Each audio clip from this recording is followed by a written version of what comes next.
Okay. Hi, everyone. Thank you so much for joining us today for this Lunch and Learn, a long story short, an interview with EAL, ESL author Ann Gianola. I'm Roberta Power, the educational consultant for Pro Literacy New Readers Press covering Canada. And I'm excited and I have to admit a bit nervous to be having this chat with my favorite ESL, EAL author Ann Gianola, who is someone I also consider a mentor.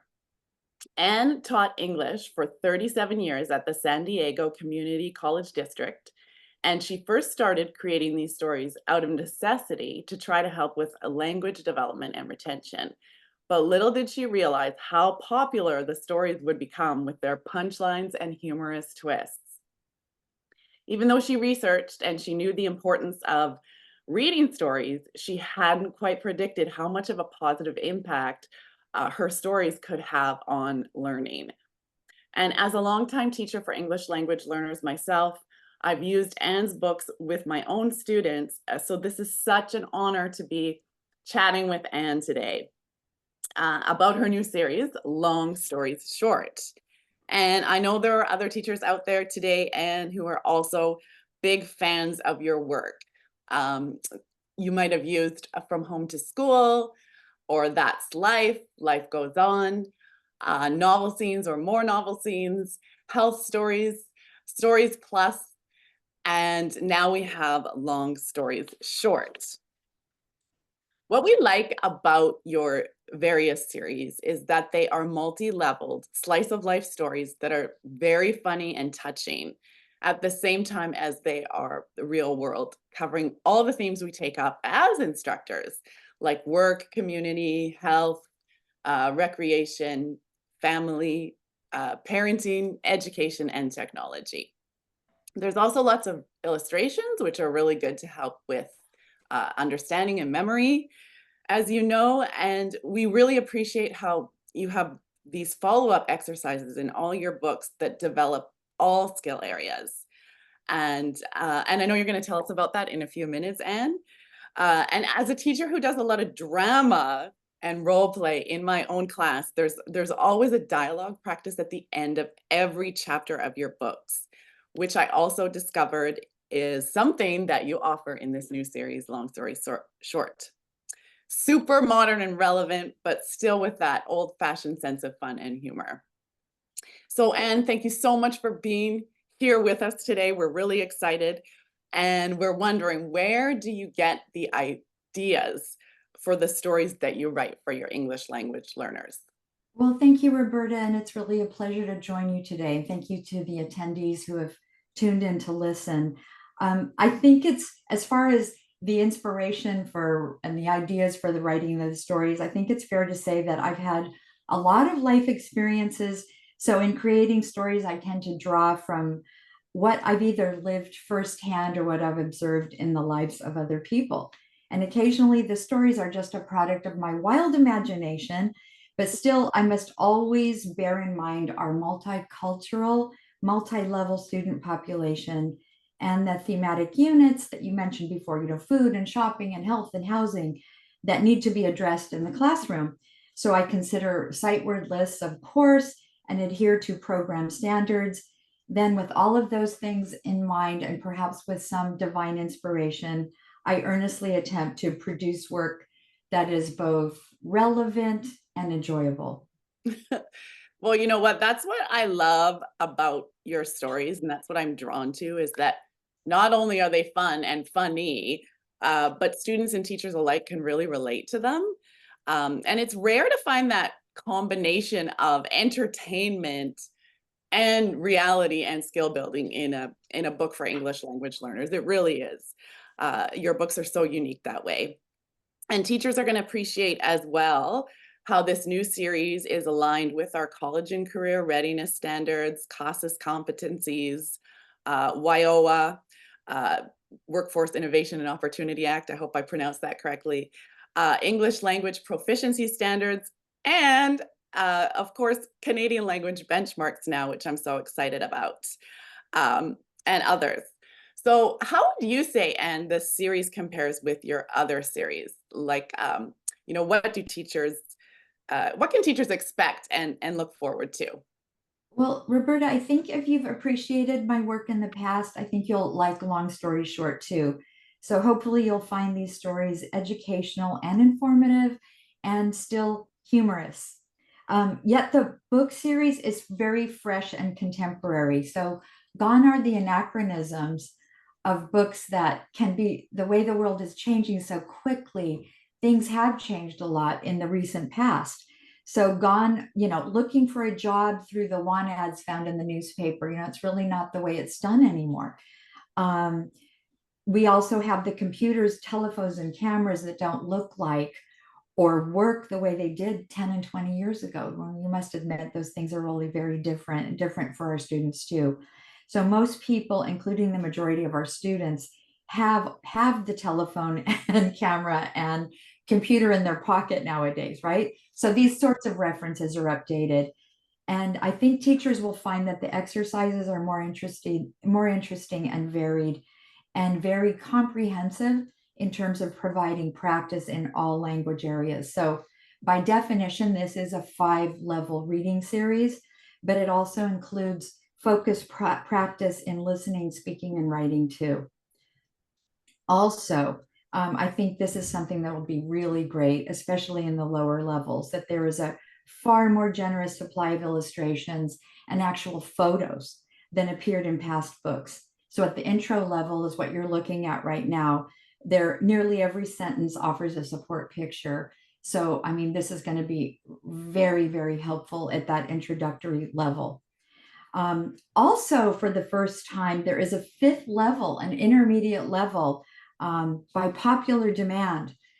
Students and teachers will find longer 600 to 700 word stories that are more complex grammatically and challenging and engaging students at this higher level. They actually follow a story arc and there's detail. And actually, those were really fun and satisfying to write as well.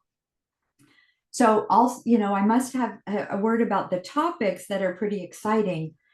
Subjects in Long Story Short include online dating, gambling addiction, internet scams, the tipping or gratuity culture that may be very unique to life here, laws about keeping chickens in residential areas, which is a topic that's come up many times in my own classes.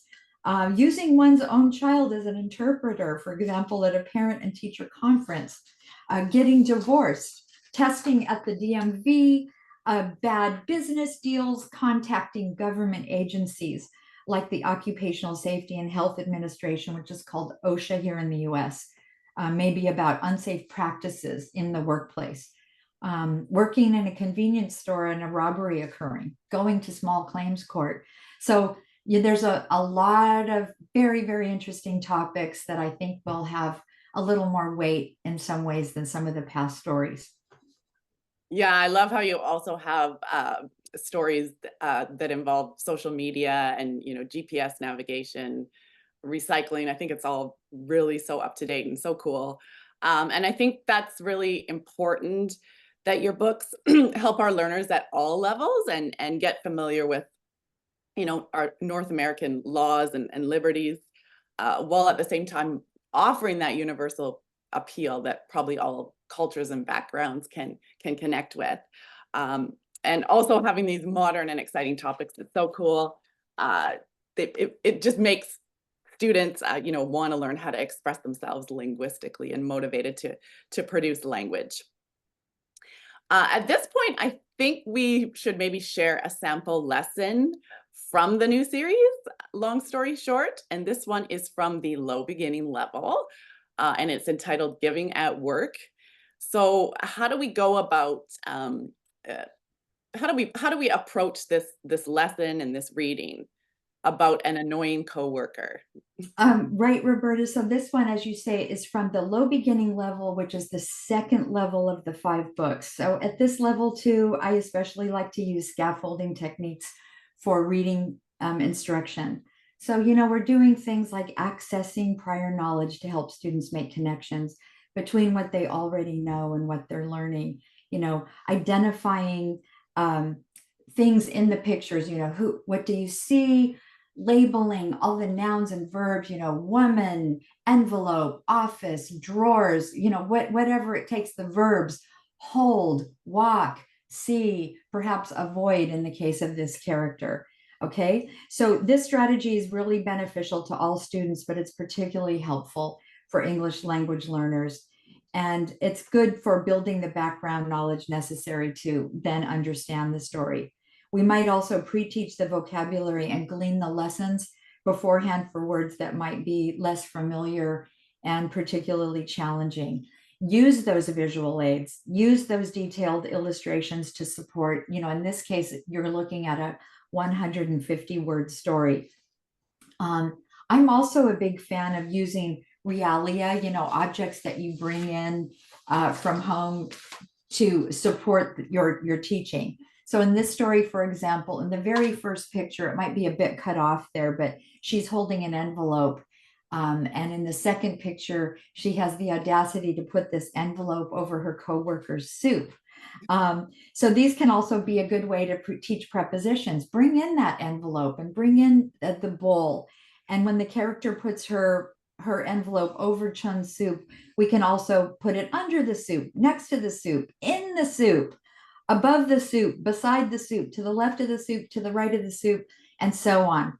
So those are kinds of fun activities to do in the class. So you also might want to encourage your students to make predictions about the story based on the visual cues. What's going on here? What's happening? How are you putting this story together? Or perhaps by just scanning the first paragraph or two. Lastly, I would model the reading through the use of the audio, which is available for this series. And Roberta, you can get into how to access that later, or the teacher demonstrating the reading aloud. And then finally, the students reading aloud in oral expression, the teacher identifies pronunciation challenges, which will be different of course, for different language groups, and encourages repetition and practice. And side note here, the phonetic approach to reading is gaining traction once again. So, phonics, of course, is following the bottom-up approach to letters and sounds before we get to words, compared to the whole language, which is like the top down. But schools are returning to phonics and other evidence-based literacy methods. And already, there are signs that that's paying off in terms of improved test scores. So something to think about. And there are multiple phonics exercises in these readers. Yeah, I love that too. You really have a lot of important scaffolding and previewing activities there to help with grammar and phonics and expressions and the content. Right, and that's not all. Oh, there's more? There's more. There's Okay. more. There's more. You want to get a lot of miles out of these lessons, and these are some, some ways to do so. So in this particular story, teachers have the opportunity to teach or review vocabulary pertaining to, for example, the annoying habits of coworkers. Maybe someone's chewing gum or humming or whistling or speaking about things that are inappropriate in the workplace, or who knows what. So also the practice of collecting money for a group gift or an acknowledgement of a major life event. Again, we're brainstorming vocabulary. What could it be? A birthday, a new baby, a retirement? Those are the ones mentioned in the story. Then you're expanding the list, of course, by, what other asking your students what other life events might be observed or celebrated. You're making lists about graduations, holidays, maybe a religious ceremony. The wedding is the one that's highlighted in this story. And so maybe we're going to discuss the practice of gift giving at weddings and what are common or appropriate gifts. It might be cash. Well, how much? Is it $20, $500? A gift. Let's talk about the merchandise that sometimes people expect at weddings. Can I regift a toaster, or do we have to dig deep? And then what is my responsibility to somebody perhaps in the workplace that's going through some major life event? So we can also discuss ordinal numbers. You'll see in the second picture on the top from the left, he's holding up three fingers. So we're going to review first, second, third, which as they appear in the story. Look at the picture where the man is reflecting on his family with dollar signs all around him. So you want to brainstorm lists of things that he has to pay for, or he needs to do to support his family: food, rent, or mortgage, perhaps, utilities, internet, phone, transportation, school, insurance. What kind of insurance? Car, home, medical, credit card debt, perhaps support for relatives in a home country. So, and then regarding weddings, if this is an event, what about the clothing worn at wedding by the people getting married or the guests? All of these things are very rich topics for discussion and great for creating interest and generating new vocabulary. So in the Absolutely. interest of time, I'm going to go ahead and read the story. And for the sake of our webinar attendees, I'll read through it a little faster than I would do so in the classroom. But here's the beginning of the lesson: giving at work. We're asking preview questions in addition to maybe all the things that we've already done, just to get everybody psyched for the story. You're looking at the pictures, where are the people, etc. Do you give gifts? So we're talking about this, and we're obviously talking about it in depth if possible. So okay, so here we go. Chun has an annoying coworker. Her name is Zara, and she's always collecting money for something. It's Evan's birthday. Lynn is having a baby. Pedro is retiring, she says, pushing envelopes at people. Let's be generous. Now Zara finds Chun in the break room. Today I'm collecting money for Fred's wedding, she says, putting an envelope over Chun's soup. Sorry, but this is too much, Chun says, his face turning red. This is Fred's third wedding. I gave money for his first and second, so I'm not giving 1 penny. Okay, says Zara, shaking her head. If you want to be stingy, then I am not stingy, cries Chun, but I need to think about my family too. Then Chun looks at Zara seriously. What about you, Zara? Asked Chun. How much are you giving for Fred's third wedding? I can't give money this time, she answers, walking out the door. I'm marrying Fred. Well, there's that story twist and punchline that ironically we're not quite expecting, yet at the same time we've come to know and love this kind of ending from an Ann Gianola tale. Right. You I you think have that's the idea. Let's give that a little twist. And then, we can all talk about this, rather extraordinary wedding dress too, which might be very familiar in some cultures and very different from, wedding clothes in other cultures.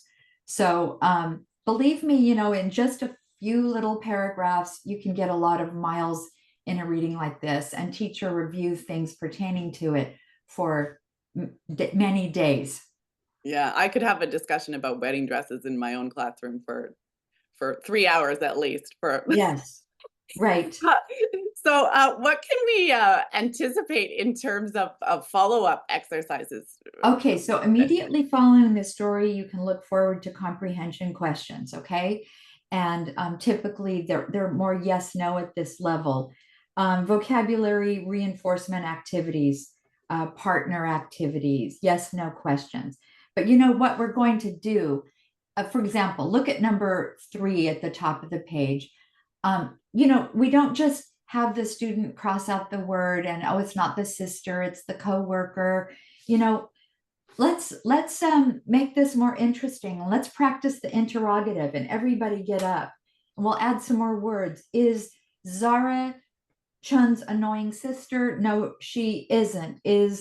She is his annoying coworker, for example? Is she his annoying cousin? Is she his annoying neighbor? Is she his annoying manager? Is she his annoying classmate? And so on. So, you get up and you ask people questions, and that's something that we want to do. So make the activities productive. On the next page, you might see some matching words with actual photos. And again, drawings are lovely, but sometimes a real picture just adds, something else to the richness of the exercises, and typically are not mistakable for something else, one of the other items in a box.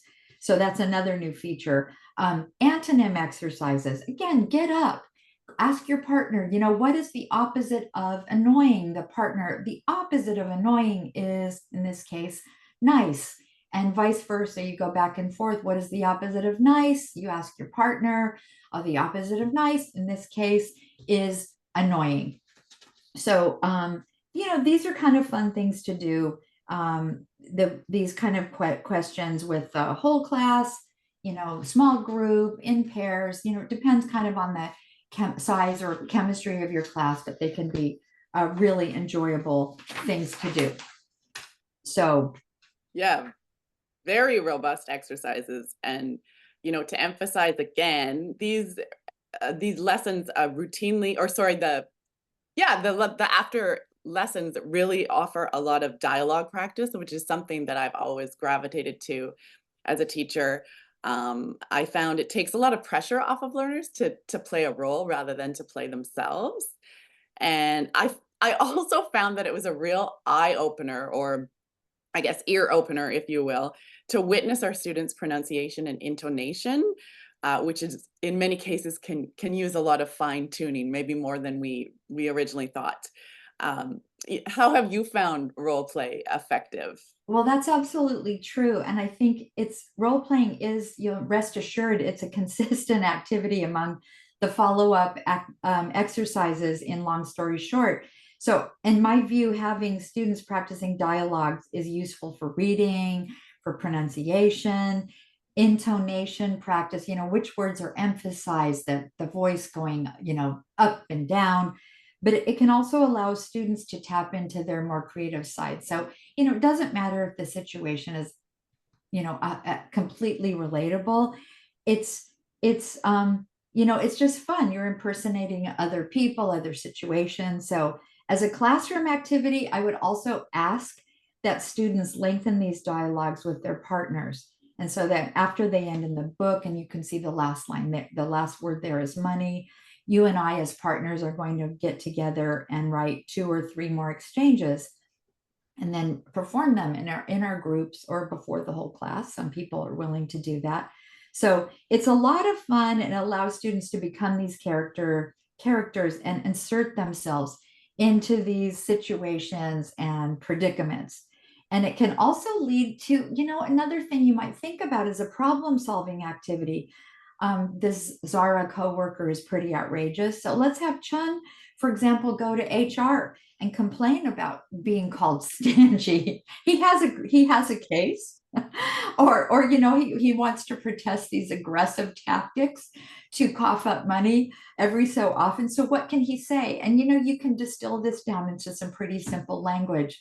So once again, a lot of things that we can do with the story. Oh yeah, I love that you're getting those critical thinking skills going with, imagining Chun going to HR. There's so many possible scenarios, and you're going to get the students' imagination going for sure as well. And I have also often directed my students to write an extra line or 2 or 3 or exchanges, depending on the level, Right. give them further writing practice and well, all skill development really. Yes. I think we should probably go in or we should read this dialogue and Yes. add a few lines of our own. So I think that's a great idea, and maybe we'll speak faster in the interest of time. But um, yeah, so we'll add the lines, and what's really nice too is you'll be getting different kind of resolutions. Somebody might be, criticizing the coworker or whatever, or agreeing with him. I mean, you're going to be able to write your own sort of resolution or come to that with your partner. So, right, here goes. All right. Your Chun. Go ahead, Roberta. Okay, okay. Be careful. Zara is in the next room. What is she collecting money for this time? She wants us to give for Fred's third wedding. Ugh, that's so annoying. I agree. And she's marrying Fred. Really? Zara has a lot of nerve. I agree. She put her envelope right over my soup. How much did you give her? Oh, not a penny. She thinks I'm stingy, but I don't care. Well, I'll probably give her something Well, why do you need to do that? because it's my birthday next week and Zara is collecting money. Oh, this needs to stop. What needs to stop? Giving at work needs to stop. I'm going broke. Okay, it needs to stop right after my birthday. Or some different resolution. Okay. Awesome. There you have it. I think teachers and learners are going to love your new 5-level series. So accessible for all levels and so entertaining. The low beginning and high beginning are available today. They're in our warehouse. So check out our website, www.newreaderspress.com, to find a rep in your area and reach out to them or reach out to customer service. Or you can order online as well. And when you receive the book, you will notice that there is a QR code on the back, and you can just easily access the audio that way. You can link directly to it. Or the audio is, of course, available and downloadable onto your computer from under the free resources on our website. So thank you so much, and this has been such a pleasure. Hey, we Uh, have a question. okay. The question is there a teacher's guide? Yes, there is a teacher's guide. Yes, There'll there be absolutely is a teacher's guide. It's also going to be accessible online, and I believe the same QR code will link you to that. But yes, it's coming. Jennifer Martin. Yes, downloadable and free. Thank you, Jennifer, for weighing in on that. Another feature.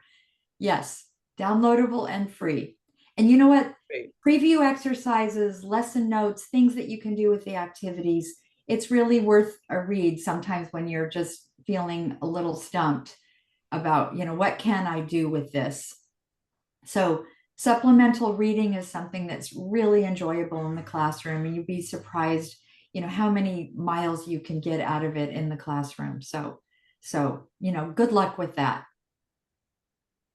The Thank you. best of luck to all of you teachers out there with your teaching. It's such rewarding and wonderful work. And, I hope you enjoy these materials or anything else you're using. Good luck with everything.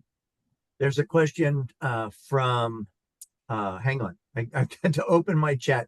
There's a question from Jennifer, wondering, is there any way to order all of the books at once? And yes, Jennifer, so I sent that link in the chat where you can contact your representative, your New Readers Press representative, and you can order them. The ones that are available now will ship now. The others will ship when they become available, but you can order them all at once.